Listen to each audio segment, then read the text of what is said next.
Thank you so much हाम्रो लिम्बू ग्याङलाई यति सम्मान स्वरूप यो रातो दिनुभएको छ। अब यो भित्रको त्यो रातोले मलाई अझै रातो बनाउला भन्ने पूर्ण अपेक्षा बोकेको छु। यो स्टेज भन्दै हुनुहुन्थ्यो बबालै स्टेज रहेछ, यो रातोसँग मिलेको क्या यो। लिम्बू ग्याङले त आफ्नो पावर देखायो, हाम्रो मगर ग्याङ कता सुतिरहेछ? यसरी सुत्नु भएन, मेरो ब्याङ्क त खाली छ त।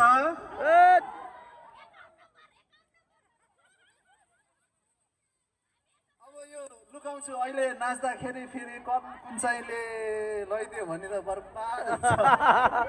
टिकट कसरी काट्ने गाह्रो पो पर्छ त।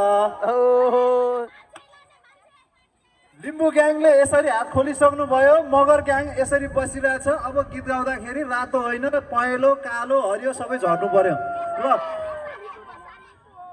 बेसारे बेसारे म एउटा अनाउन्समेन्ट के गर्न चाहन्छु भने म अहिलेसम्म चाहिँ एउटा कुरा चाहिँ सरप्राइज राखिरहेको थिएँ। आजभन्दा सायद 20 दिन अगाडि चाहिँ मैले एउटा नयाँ म्युजिक भिडियोको सुट गरेको थिएँ।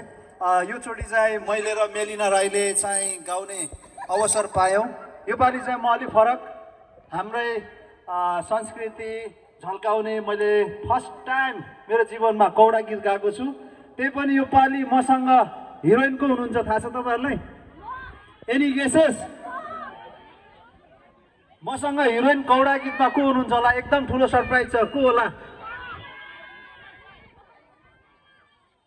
मिरुना?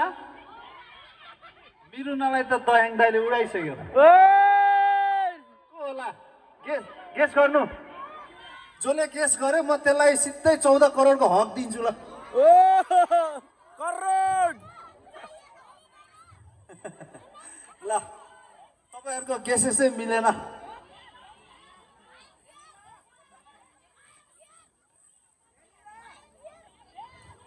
मेलिना राई सानो हुँदाखेरि मेरो आमाले ठुलो सपना देखेको हो क्या, आफूलाई त्यसरी म्युजिक भिडियोमा होस् या त कुनै कार्यक्रममा होस् आफूलाई देख्न चाहनुहुन्थ्यो।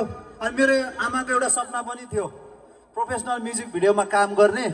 अनि मेरो आमाले चाहिँ आजभन्दा अब कति वर्ष अगाडि हो, म पनि जन्मेको थिएन त्यति बेला, धेरै सपनाहरू देख्नु भएको रहेछ। अब त्यति बेला अपर्च्युनिटीहरू थिएन होला, अवसरहरू पाइएन होला, फ्यामिलीको कारणले के भयो होला। तर योचोटि चाहिँ म छोरा भएको नाताले चाहिँ मेरो आमाको सपना पुरा गर्दै